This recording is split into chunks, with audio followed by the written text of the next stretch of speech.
is CNN Breaking News.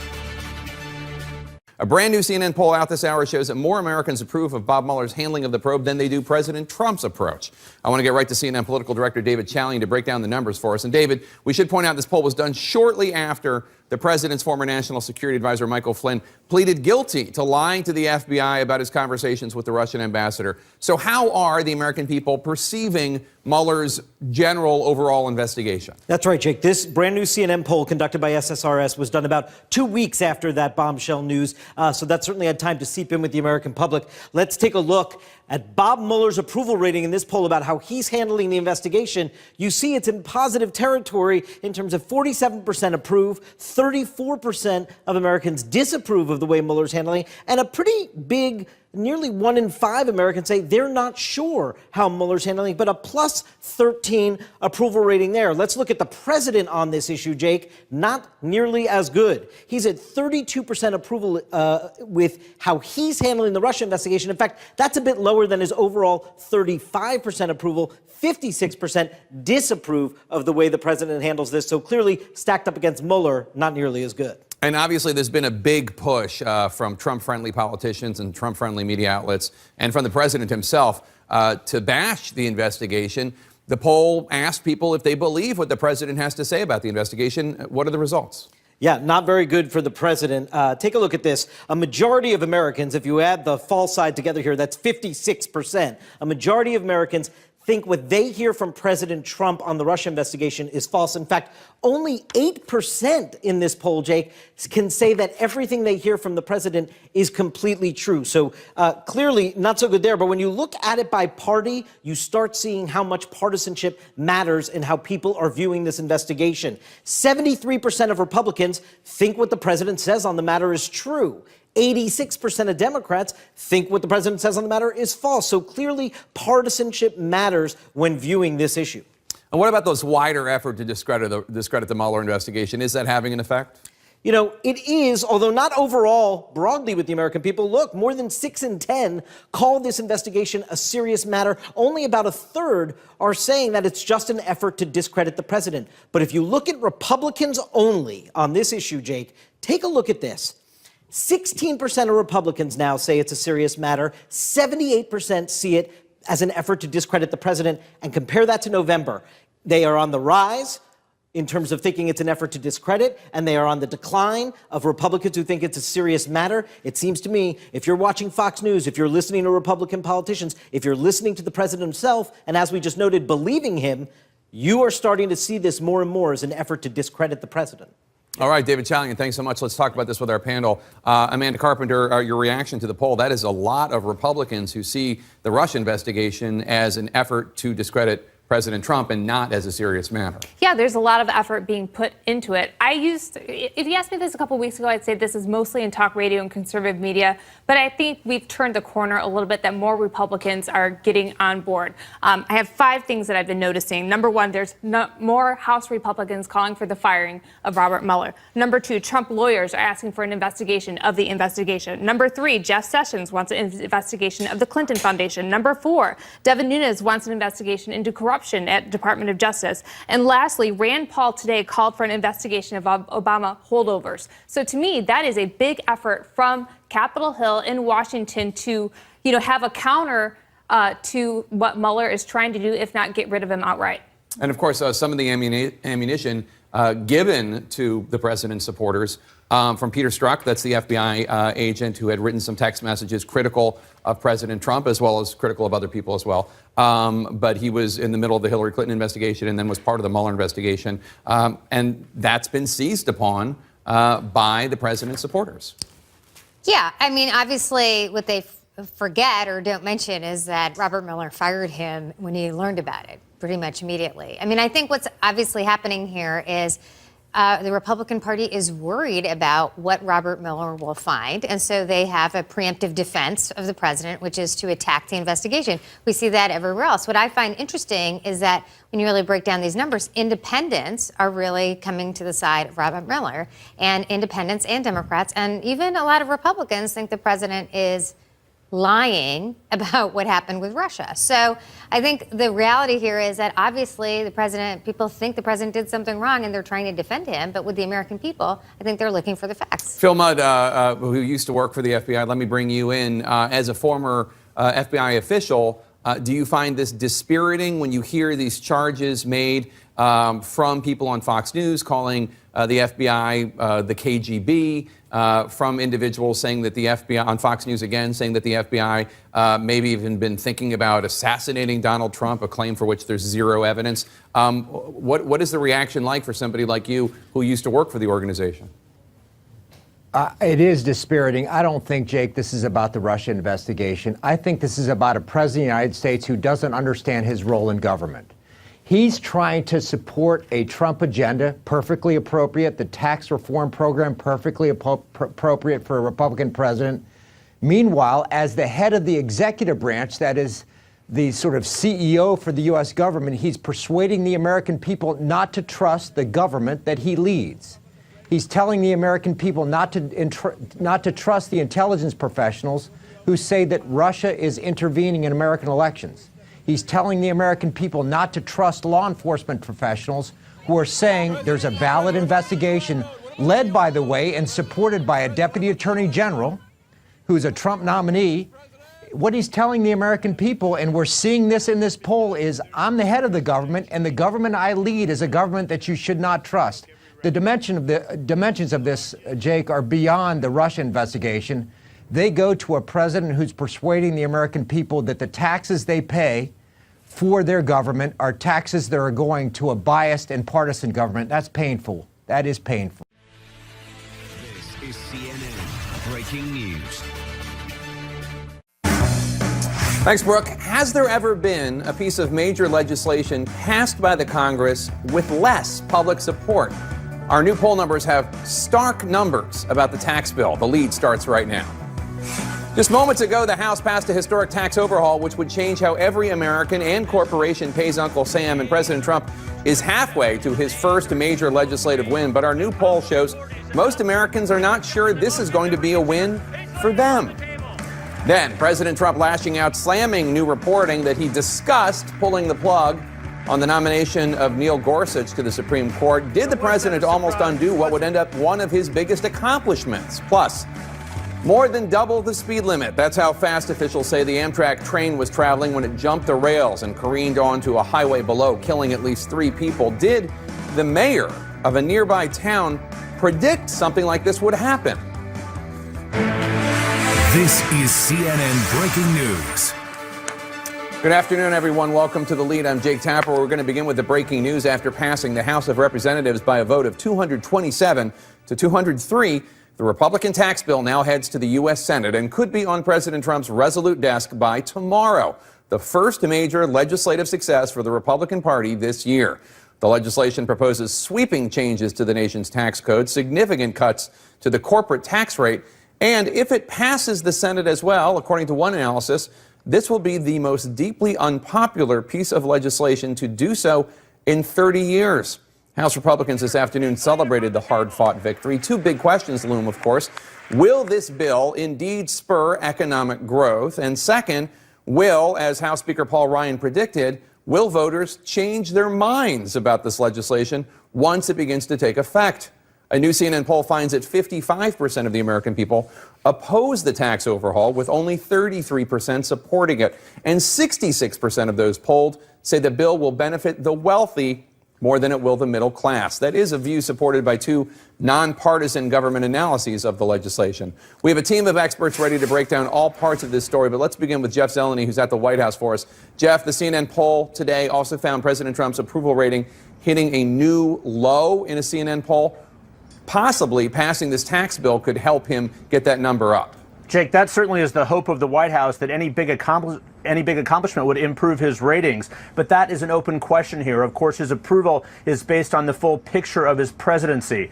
But one question here today at the White House: will this bill benefit the president more or the middle class? President Trump on the verge of tasting victory on a $1.5 trillion tax plan. Today, we are giving the people of this country their money back. This is their money after all. Despite protests in the House chamber, Republicans finally flexed their muscles and relied on their congressional majority to help deliver what will be the GOP's biggest legislative victory of the year. Yet the tax bill, scheduled for a final vote tonight in the Senate, remains deeply unpopular. Opposition to the plan has grown 10 points over the last month. A new CNN poll today shows 55% of Americans oppose it, while 33% support it. At the White House today, Press Secretary Sarah Sanders defended the plan, insisting the president wouldn't unduly benefit. In some ways, particularly on the personal side, the president will likely take a big hit, but on the business side, he could benefit. But the biggest focus for this White House has been to make sure all Americans are better off today after this tax package passes than they were beforehand. The president has been wearing his salesman's hat for months, pushing the biggest tax overhaul in 3 decades, but the public remains deeply skeptical. We want to give you, the American people, a giant tax cut for Christmas. And when I say giant, I mean giant. So far, that pitch has not worked with the majority of the American people. The new CNN poll finds 2/3 of Americans believe the bill will do more to benefit the wealthy, while 27% say it will benefit the middle class. And nearly 4 in 10 believe their family will be worse off because of the Republican tax plan. In lockstep today, House Democrats voted against the bill, blasted by their leader, Nancy Pelosi. This GOP tax scam is simply theft, monumental, brazen theft from the American middle class and from every person who aspires to reach it. The fight over tax cuts and tax reform will now become a soundtrack of the 2018 midterm campaign, with both parties racing to define the debate. Despite a soaring stock market and booming economy, the new CNN poll shows the president's approval rating at 35%, the lowest for any modern president at the end of his first year in office. All this as the president pushed back today on a story first reported by the Washington Post that he considered rescinding his nomination of Neil Gorsuch to the Supreme Court in February, fuming over Gorsuch privately criticizing Trump's attack on the judiciary as demoralizing. Today, the president tweeted, "I never even wavered, and I'm very proud of him and the job he is doing." So again, the question of how much the president would benefit here, Sarah Sanders said he would not benefit on the personal side. But Jake, that is impossible to answer or fact check. This is the reason why. The president, of course, still has not released his tax returns, so we cannot go through them and see if he will benefit or how much he would benefit on the personal side. And Sarah Sanders did say again today he has no plans of releasing those tax returns, saying again they're under audit. Of course, every other president and presidential candidate has done so. Jake, we're also getting word the White House is making plans for some type of ceremony here tomorrow at the White House around noontime or so, either to sign that bill or a rallying ceremony of some kind to crow about their first legislative accomplishment of the year. All right, Jeff Zeleny at the White House for us. Thank you so much. Let's discuss with 2 presidential experts joining us, Maggie Haberman and Doug Brinkley. First, Doug, let me start with you. Can you recall a less popular major piece of legislation headed to victory? No, and the fact of the matter is it's being jammed in and done right before Christmas, so there's something desperate about it. It's happening when people are calling Trump's first year a slow-motion disaster. Everybody's saying there was no legislative victories all year long, and here at the last minute they're getting this pushed through. And as Jeff just mentioned, the fact that, Donald Trump isn't transparent. He isn't showing people his taxes. It seems to be a sweetheart deal for rich people. The one thing Obama was able to do in his first year was the Affordable Care Act, and that was a big blowback because it was all Democrats that pushed it, Jake, as you know. He's got the problem, Trump, now with this, that it's just a Republican bill. There's no unity or bipartisaness about it. He owns the economy now. Maggie, earlier today, the White House press secretary, Sarah Sanders, was asked why, after she had listed a whole bunch of accomplishments of President Trump, including this tax bill, which should soon hit his desk, why the president's approval ratings were so low if he was doing such a great job. Take a listen to what Sarah Sanders said in response.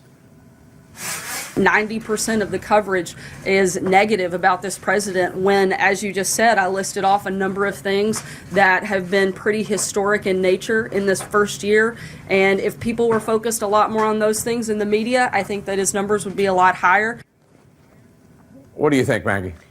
mean, I think this is a version of what we hear from the president himself through his Twitter feed over the course of the year. This is what he viewed the job as being when he became president. Remember, he has no previous electoral experience of his own, was that he would do something, make a deal or sign legislation or have some accomplishment, and then he'd get praise because he believes that that is what the media is supposed to do. The concept of what the White House press corps does is pretty foreign to this president, and he has not really tried to understand what the role is of the press here. I understand this is how they view it, but the reality is that this president's rhetoric is extremely divisive. He has done all kinds of things that have helped him get to the position where he is in terms of his own approval ratings.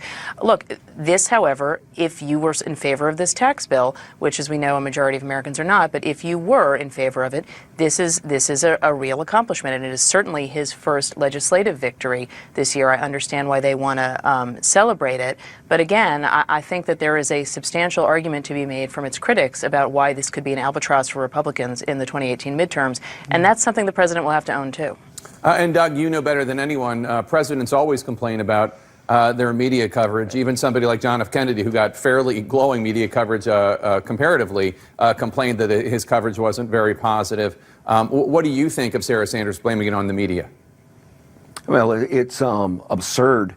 I mean, Kennedy did complain in his first year about the media, but he had a 77% approval rating. Donald Trump at 35% after the end of his first year means 2/3 of the American people think he's doing a terrible job. Scapegoating the press happens. Richard Nixon tried it in his first year. He unleashed Vice President Spiro Agnew to rip into reporters, attack people like Walter Cronkite, and it failed on Nixon. Of course, Agnew gets driven out of office, meaning it's not a good strategy. The great presidents learned to live with the press and even like them. Reagan, who was many liberal reporters didn't like, the press ended up personally liking him, and so they were able to tolerate him. What he's doing by demonizing the press is Nixonian, and it doesn't really score real well in the history books. The big question right now about, not the big question, but a big question, Maggie, about this tax bill is how much it will benefit President Trump personally. Right. Sarah Sanders said it could actually cost President Trump a lot on the personal side, though she acknowledged she could benefit on the corporate side. Forbes took a look and estimated that President Trump might benefit on the business side, actually, to the tune of $11 million based on the most recent tax return from 2005. What do you think? I mean, I think that until we see his tax returns, this is essentially them saying, take our word for it, and they have refused to release his tax returns, citing an audit that no one has actually confirmed is taking place. It was a huge precedent break, as you know, for them not to release his tax returns, for him not to release his tax returns. And so he's essentially asking people to go with, an honor system here. When it is clear that in terms of businesses, his business and other businesses of his friends and of his donors would qualify for pretty substantial benefits under this tax bill. And that is something that people can just see in front of their eyes. That's not the media spinning it as the White House would suggest. All right, Maggie Haberman, Doug Brinkley, thank you so much. Appreciate it. Is the only option left with North Korea to starve its people to death? That's what President Trump's Homeland Security advisor suggested when it comes to applying pressure to Kim Jong-un. That story next. Stay with us. And we're back with our world lead. My panel is here. But first, the U.S. is now accusing North Korea of an attack. Thankfully, not with the nuclear weapons that the U.S. government has been so concerned about, but rather a cyber attack. And while it happened earlier this year in May, the fact that the Trump White House is finally pointing the finger at North Korea could only increase tensions in the current environment. I want to bring in CNN's chief national security correspondent, Jim Sciutto. And Jim, why now? Why is the U.S. assigning blame now? It's not clear why they're going public now. This has been the belief for some time privately in the intelligence community, and UK intelligence and Microsoft actually have come out with this conclusion, blaming North Korea. But there's a different standard for the U.S. government to come out and publicly declare North Korea. You saw that with Russian interference in the election. That was the belief for some time before they went public with their assessment. And this may be part of a broader attempt here to apply as much pressure on North Korea as possible. So this was, according to Tom Bossert, the Homeland Security advisor, this was a major attack. Does the U.S. have any plans to retaliate? Well, it's interesting. It was a revealing comment from Tom Bossert, who's in charge, of course, of the administration's cybersecurity, for him to basically delineate how limited U.S. options are to deter North Korea. Listen to how he said that earlier today. At this point, North Korea has done everything wrong as an actor on the global stage that a country can do. And President Trump has used just about every lever you can use, short of starving the people of North Korea to death, to change their behavior. And so we don't have a lot of room left here to apply pressure to change their behavior. Now, what's interesting there is, in effect, he is teeing up what is the remaining option, which is, of course, military action. And you heard the president's national security advisor, H.R. McMaster, make some comments that were interpreted, at least, as opening the door to preemptive military action, because he said in so many words, we cannot tolerate the risk of North Korea having a nuclear weapon. Fact is that all the evidence shows that North Korea may very well have a nuclear weapon, that they may very well be able to put atop a missile that could hit the U.S. So the question is, was he telegraphing that the administration is prepared to use military action? Not clear, but some people took alarm at those remarks. All right, Jim Sciutto, thank you so much. The president's national security advisor, General H.R. McMaster, whom Jim just referred to, he responded today to a harsh criticism against President Trump. The former director of national intelligence made here on The Lead yesterday. James Clapper, the retired general, said that Russian President Vladimir Putin has been manipulating President Trump. I think this past weekend is illustrative of what a great case officer Vladimir Putin is. He knows how to handle an asset, and that's what he's doing with the president. Today, McMaster appeared on CBS News and was asked about what Clapper told us. Well, it's just not true. What the president has asked us to do with Russia, though, as well, is to make sure we can deter conflict. Let's talk about this with our panel, and let me start with you, Simone. General Clapper wasn't saying that President Trump was an asset in the traditional sense, like he was a plant or a mole, but just that Putin was playing him. Do you think there's a case to be made there? I mean, I absolutely think there's a case to be made that, President Putin has some sophisticated way of dealing with President Trump that President Trump does not necessarily have with him. And that's just not something that Director Clapper has said. Other folks have echoed that. So I think this White House is clearly a little bit sensitive for obvious reasons about President Trump. Any assertions that President Trump is kind of under the thumb of President Putin, but it's not out of the ordinary to suggest that. Kevin, yesterday the president released his national security plan, but despite evidence of Russia interfering with the U.S. election and almost, it seems, the unanimous opinion of all the national security leaders in the country, including in the Trump administration, that he did, the president did not call out Putin by name for election interference in his speech. Why not? Well, I think it's a mistake not to. I think, if you look at the document itself, the National Security Blueprint, as a codified policy, it's a pretty strong one. And I think in many ways it's conventional GOP or conventional Republican national security policy. But then there are the actions. What has the president done to actually show that he's taking action against Russian meddling, other Russian involvement, whether it's in Eastern Europe or elsewhere? And I think that has been lacking. And I think that there's an important domestic audience here with allies up on Capitol Hill on how we develop a much more robust structure against Russia. But then there's also our allies. Our allies want to see clarity, and they do want to see us back up tough talk with actual actions. And there has been a void there on that front. Jackie, Politico is reporting that Trump's allies are attacking Mueller not because they think that President Trump is going to fire Mueller, and not because they're trying to encourage President Trump to fire Mueller, but to give the president some political cover for any pardons that he might grant against anyone who has criminal charges, whether it's Manafort or any of the other Gates, Papadopoulos, General Kelly. Is that a smart strategy? I think he's going to need a lot more political cover if he starts pardoning people that are involved with this Russia prosecution. I don't think a couple members of Congress saying he's cool is really going to do a lot, because it would just bring him even closer to something that his advisors and he don't want to be anywhere near. Speaking of the Russia investigation, today FBI Deputy Director Andrew McCabe is on Capitol Hill. He's talking behind closed doors to House Intelligence Committee members. He's sure to get a lot of questions about those text messages sent by that FBI agent who was taken off the case that seemed to show anti-Trump feelings, and also especially talking about how they needed an insurance policy. But I want to play something that ran on Fox News earlier today, in which they were discussing what McCabe and would testify about, and also about that FBI agent and the insurance policy. Take a listen. What else do you want to know? Well, I think they're going to say, what was his intent, right? Because that's exactly what former FBI Director Comey said when he was letting Hillary Clinton off the hook. And his intent, regardless of whether it was an assassination attempt or whatever, was definitely something. Whoa. Well, no, I'm just saying, we don't know what it was.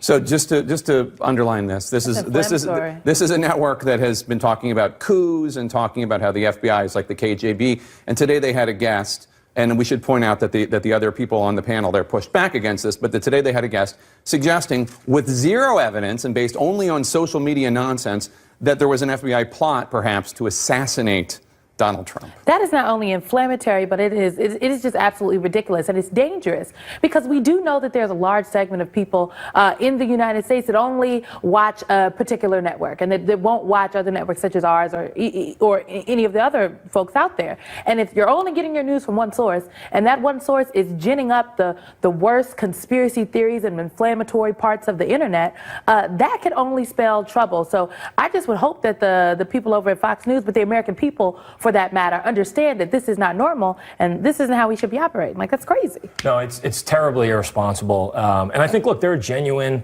substantive problems that people have that need to be focused on as part of any investigation. But when you start to float conspiracy theories like this and try to inject that into the conversation, you lose a whole bunch of people who actually do care about the substance and where there may be some validity to some of that substance. So it's highly irresponsible to have that kind of thing. Watching an episode of 24, I feel. Oh my gosh! Yeah. I thought Jack Bauer was going to pop out on this. Well, it's the right network. Don't go anywhere. We have a lot to talk about today, including new information about the tracks themselves where that deadly train crash occurred and the testing that Amtrak did before opening the new route to passengers. Stick around.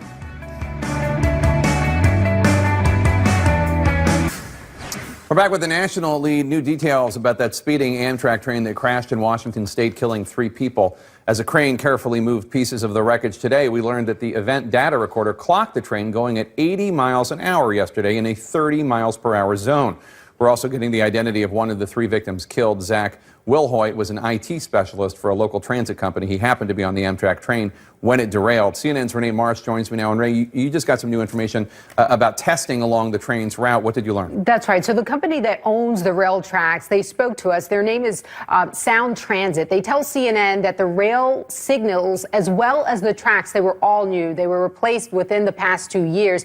The company also says that they tested an Amtrak train without passengers on board at all speed limits along the route. But tonight, the question remains, what caused this deadly derailment? Amtrak train 501 was traveling at 80 miles per hour, nearly 3 times the 30-mile-per-hour speed limit as it approached the curve where all but one of the train's cars jumped the tracks, plummeting onto the highway and vehicles below. We'll be, we hope, interviewing the crew and to find out if they have more information that can help us figure this out. Besides looking at whether a mechanical malfunction played a role, investigators are now focused on the crew controlling the train and whether human error caused the deadly derailment. It was like being inside an exploding bomb. There was this body lying there. I mean, he hardly had any clothes on. The clothes had just been ripped off him, and he was obviously dead. While investigators have not determined the cause, Amtrak CEO says positive train control was not activated when the derailment happened. PTC is a technology which automatically slows down and eventually stops a train if it senses it's going too fast. Sound Transit, the company that owns the tracks, says the technology will be fully implemented by next spring. One of NTSB's board members blamed politics for the delay. We have recommended PTC for decades, in fact, some form of PTC, and it actually was mandated. But unfortunately, the deadline was moved farther into the future. And every year that we wait to implement PTC to its fullest extent means that more people are going to be killed and injured. The derailment happened during the inaugural ride of Amtrak's new route between Seattle and Portland. Just weeks before, the mayor of Lakewood, Washington, near where the accident happened, warned this high-speed rail service would cause deaths. Come back when there is that accident and try to justify not putting in those safety enhancements. Or you can go back now and advocate for the money to do it, because this project was never needed and endangers our citizens. Well, now the focus turns to the crew and their experience. The NTSB hopes to have all their interviews completed within the next day or so. Of course, Jake, they're going to want to know everything from how much sleep did they get the night before to just how familiar they were with these tracks. After the crash yesterday, President Trump's first tweet touted the need for his infrastructure plan. He got some heat for that, for not immediately recognizing, obviously, the victims. But today we're learning something else, that the tweet might not have been factually on target, that infrastructure might not have actually been an issue here. Right. So there's so much to unpack there. Number one, the president still has not unveiled what his infrastructure plan is 1 year in. It's also at this point, we don't know if infrastructure played a role at all. At this point, we know that speed was indeed a factor. Whether we can take it a step further to say infrastructure, we just simply don't know. But even if we say, look, PTC, positive train control, that technology that would slow down a train, that is technically considered infrastructure. If you wanted to make that argument, Sarah Sanders was asked about this today in the press briefing, and then she was essentially asked, would the president speed up the implementation of this technology? And she deflected, essentially saying, let's wait and see what caused the crash in the first place. So not quite sure what the president was saying in that tweet. It's just too early to tell. It's heartbreaking that after the PTC related crash in Philly, that this would happen 2 years later, more unnecessary victims. Renee Marsh, thank you so much. Republicans keep saying that their tax overhaul will benefit every American, but which Republican members of Congress might actually benefit the most themselves personally? We're going to discuss that next. Stay with us. We're back with our panel and the breaking news in politics. Republicans on the verge of their first major legislative win of the year. The Senate is now debating the Republican tax bill, not only fulfilling a Republican promise to overhaul the U.S. tax system, but also making good on a pledge to repeal the mandate part of Obamacare, removing the penalty for those who don't purchase health insurance. Of course, that is, of course, predicted to increase premiums. Let's go to CNN's Phil Mattingly on Capitol Hill. And Phil, you're hearing right now about some issues in the Senate bill that might require another House vote. What's happening? Yeah, that's exactly right, Jake. Republican leadership in the House just sending a notice out to their members that they will have to re-vote on the tax bill tomorrow morning, and that's because of Senate budget rules. This is the reconciliation process, the process that allows them to pass something through the Senate with a simple majority, the only way the Republicans could actually move through this process. But there are several provisions, smaller provisions, technical corrections, mainly Senate aides tell me, that will have to be stripped out of that bill because of those budget rules. That means what the House passed won't be the final bill. The Senate will still vote tonight on the provision. It is not expected to slow up the process anymore in the extent that it's going to sink it, but it does mean that despite Speaker Ryan's big gavel down of the tax victory earlier today, the House is going to have to vote again. Now, in terms of what these actual details are, some of them are related to an amendment related to 529 plans that Ted Cruz got into the bill. A piece of that does not jive with the reconciliation rules. There are a couple details here, but again, two key points here. The House will have to vote again. It will vote on Wednesday morning. The expectation is there will still be a signing ceremony at some point Wednesday afternoon at the White House, but several technical provisions will have to be stripped out. That means the Senate vote tonight will not be the final vote. The House vote tomorrow morning will be the final vote. So still on track to pass the tax bill, just going to have to wait a couple hours longer for Republicans at this point, Jake. All right, Phil Mattingly on Capitol Hill for us. Thank you. Joining me now is David Sirota. He's a senior investigations editor at the International Business Times. He looked into Republican senators who might be able to personally benefit from this legislation. David, thanks for joining us. You specifically looked at Republican senators who could make money off a provision that could benefit real estate companies, among others. You came up with a pretty extensive list. Yeah, there's about 14 Republican senators, that's about a quarter of the Senate Republican Conference, that have investments in LLCs and real estate-related partnership investments in which they stand to make big money off of a provision inserted into the bill in the conference committee, a provision that hadn't been passed in the House or the Senate, that delivers a big tax cut for people who have basically LLCs that don't employ a lot of people but have a lot of real estate in them. 14 of the Republican senators voting tonight will be voting on a provision that could enrich them personally. Now, their pushback to your reporting is that a lot of Republican senators, including Ron Johnson from Wisconsin, have been pushing pretty publicly for more benefits for LLCs and pass-throughs, saying it will benefit small businesses and it doesn't have to do with their own personal investments. Well, but the problem with that argument is that the Senate bill originally had protections in it to direct these tax cuts to LLCs that actually employ people. What happened at the end of the conference in the negotiations is they added a provision in to specifically help LLCs that don't employ people to get those tax cuts. So let's talk about Bob Corker. He made $7 million, up to $7 million last year on those kinds of real estate LLCs. He voted against the original Senate bill, which restricted tax cuts on LLCs to only those basically that pay good wages. So he votes against that bill. Then they add the provision in allowing someone like him to get a tax cut on that income. And what do you know? Suddenly he flips his vote. He says he's going to vote for the bill. That's what happened. So Senator Corker pushed back on your initial reporting, suggesting his yes vote was tied to this provision. Take a listen. I had nothing whatsoever to do with any provision whatsoever in this bill. And, you know, the people who are the tax writers have said that. So, look, it's the way this place has become, and you know, obviously it's you know, sort of assassination, if you will, but it's just not true. So he's saying he had nothing to do with the provision, and the people who were writing the tax provisions have said that he had nothing to do with it. It's just not true. Your response? Well, I mean, we don't know whether he asked for something or not, he specifically. Here's what we know. Orrin Hatch put in a provision in the conference that hadn't been voted on in the House or the Senate, a provision that could enrich 14 Republican senators, including Bob Corker. We know that John Cornyn went on ABC News and was asked, why was this provision put in this bill, the Texas senator? And his direct response was they were trying to cobble together the votes for this bill. So did Corker change because suddenly a provision appears to enrich him? It's hard to know. All we can say for sure is that a provision was inserted at the last minute in this bill that could potentially seriously enrich the Republican senators who are voting on it. David Sirota, reading the fine print and following the money. Thank you so much, sir. Appreciate your time. Thank you. Lots more to talk about, including he was once the Republican Party's nominee for president, but you would be surprised which political party is embracing Senator John McCain these days. We'll discuss with my panel next. Stay with us.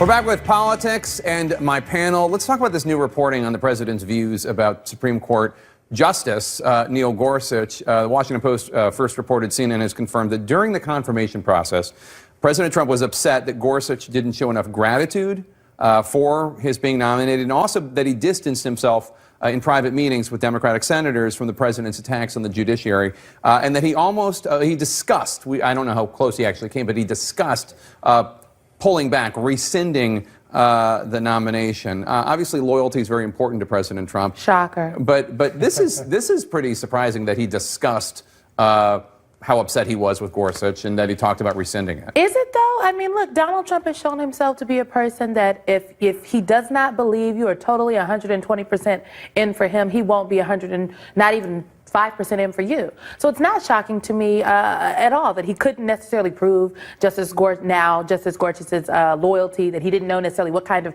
person that he was. Donald Trump has demonstrated he is very much so concerned about people's ties to him and how they will do what he wants them to do. So I'm not shocked at all. Shocker that he has an attitude. But it also showed a fundamental misunderstanding of the judicial branch and what he was nominating Gorsuch to do. He wasn't nominating him to be his guy on the Supreme Court. That's not how it works. And either it wasn't explained to him or he didn't care to hear that. But what Gorsuch was doing was actually pretty common practice, which was separating himself from a president who had said a lot of inflammatory things about the judicial branch. Yeah. And I think it also mattered who he said it to. He said it to Dick Blumenthal, Senator Blumenthal, who Trump does not have a good relationship. Yeah, and then he went out and shared the story. I agree with all that. I think it's a little bit of it was ego, a little bit was a lack of fundamental understanding. So I think all of that is right. I think the big problem here was that you actually could have had Gorsuch probably get more Democratic votes. I really do believe that, in the sense that he showed his independence as part of the judicial branch, and also send a message that this is somebody that has great judicial qualifications and also will be an independent voice. And you may have gotten a Blumenthal or maybe a Heidi Heitkamp or Joe Manchin to support him. And in the end, you had to use the nuclear option. So it was a missed opportunity. I want to point out another interesting finding in the CNN poll. Arizona Republican Senator John McCain is vastly more popular among Democrats than he is among Republicans. A 68% favorability rating among Democrats.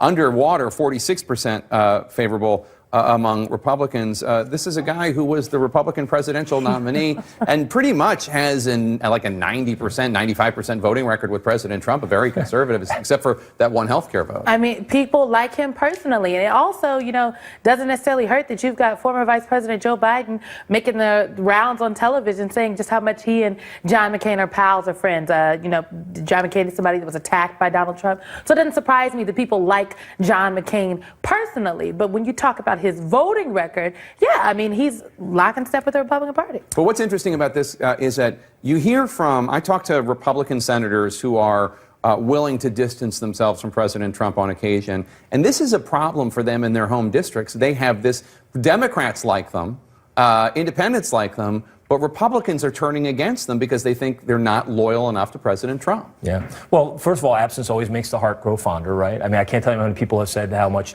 respect they have for Mitt Romney, and these are all former Democrats that were out there attacking him in 2012. Accusing him of murder. Yeah, but you're right. But now that we have so many of the most active partisans in each party so polarized, that does become a problem, which is where is the incentive to sort of occupy the big middle? The only time, unfortunately, right now we see the leaders that do occupy that is usually when they're not up for re-election or they've announced their retirement, and that's problematic right now.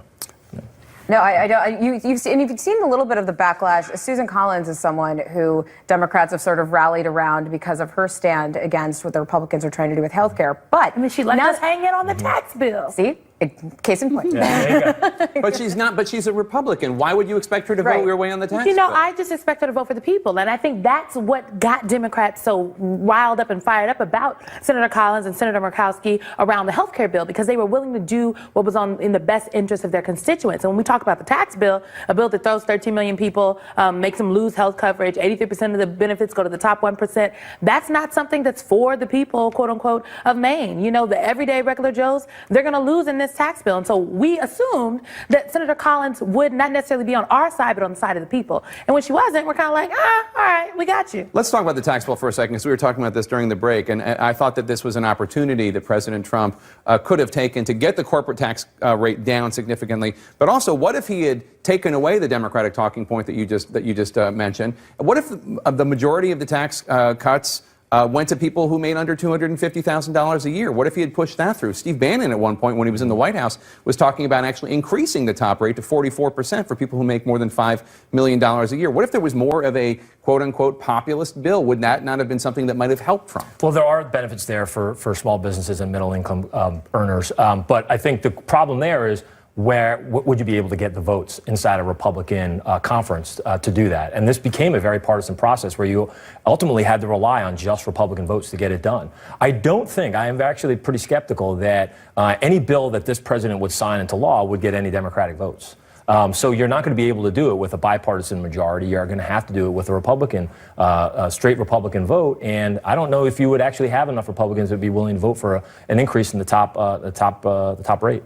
But in fairness, when it comes to the Republicans having to go it alone, the president hasn't really done any outreach to Chuck and Nancy, as he calls them, that's meaningful, that has actually stayed, and to some Republicans as well. Yeah. He's chosen to insult them and kind of demean them rather than try to bring them into the fold. And we'll have to see, and this could come back to bite him in something that they won't have Republicans behind, like infrastructure. And if they want to save the Dreamers, I'm sure Democrats would gladly get on board with that. Everyone, thanks so much. Stick around. It's the Disney display that everyone's talking about, even White House Press Secretary Sarah Sanders. That's next.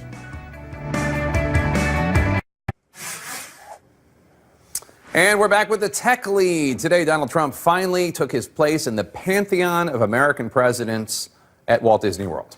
The park today unveiled its life-size animatronic version of President Trump at the Hall of Presidents exhibit. Disney's robotic replica of the 45th president might not have the same je ne sais quoi as the real version, but this one might be better at sticking to a script. Above all, to be American is to be an optimist, to believe that we can always do better, and that the best days of our great nation are still ahead of us. The lifelike figure is already drawing some laughs online. Some wiseacres have pointed out its resemblance to actor Jon Voight in the late era, like the Anaconda days. We should mention Jon Voight is a big supporter of President Trump, so maybe it's an honor. Be sure to follow me on Facebook and Twitter at Jake Tapper. You can tweet the show at The Lead CNN. That's it for The Lead. I turn you over now to one Mr. Wolf Blitzer. He's in the